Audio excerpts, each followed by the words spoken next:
गाँ श्मशान ने आशीर्वाद अंतिम संस्कार करा पोस्टमार्टम पर आंबुलांस मृतदेह को गाँव को निया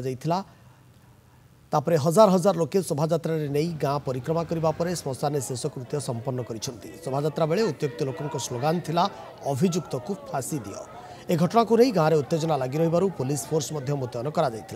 एक शोकाकुल परिवेश मध्य आशीर्वाद को अंतिम विदाय दि जाइथिला। ଏହି ଅବସରରେ ପରିବାରକୁ ଆର୍ଥିକ କ୍ଷତିପୂରଣ ସହ ଗାଁରୁ ନିଶା କାରବାରକୁ କଠୋର ହସ୍ତରେ ଦମନ କରିବାକୁ ଗାଁ ଲୋକେ ଦାବି କରି ଉପଜିଲ୍ଲାପାଳଙ୍କୁ ଏକ ଦାବିପତ୍ର ଦେଇଛନ୍ତି। ଏଥିସହିତ ଅଭିଯୁକ୍ତ ବାପି ସାହୁ ଆଶୀର୍ବାଦ ସହ ଅପ୍ରାକୃତିକ ଯୌନ ସମ୍ପର୍କ ରଖିବା ପରେ ତାଙ୍କୁ ହତ୍ୟା କରିଛି ବୋଲି ଗ୍ରାମବାସୀ ସନ୍ଦେହ ପ୍ରକାଶ କରିଛନ୍ତି। ଏ ଘଟଣାରେ ଡେଲାଙ୍ଗ ଓକିଲ ସଂଘ ମଧ୍ୟ ବାପି ପକ୍ଷରୁ କେସ୍ ଲଢ଼ିବେ ନାହିଁ ବୋଲି ନିଷ୍ପତ୍ତି ନେଇଛନ୍ତି।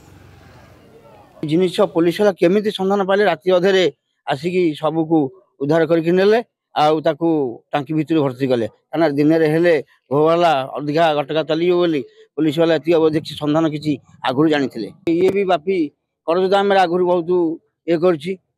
बुड़ी रही घर द्वार बिक्री करगलामी देखाए चरित्र भी खराब है। चरित्र खराब बोली मैंने ये जगार आहरी अलग अलग जगह मैंने पिला घर चरित्र भी पैसा पत्र दी बाहतला कर खबर अच्छी परिवार तरफ ग्रामवासी तरफ मुख्यतः दुईटी दाबी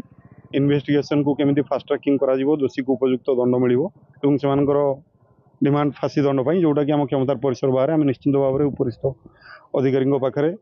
ग्रामवासी परिवार दाबी उपस्थापन करूँ आउ कंपेनसेशन कथा भी निश्चित भाव में कलेक्टर पाखे एसपी पाखे दाबी उपस्थापन करूँ से निशा कारबार प्रति दृढ़ कार्यानुष्ठान ग्रहण करी भी कई लोक बेनियम भाव में निशा कारबार कर उचित दंड दिज्व माने भल भाव साक्ष्य ग्रहण कर केसटा चार्जसीट कर जल्दी ट्रायल कर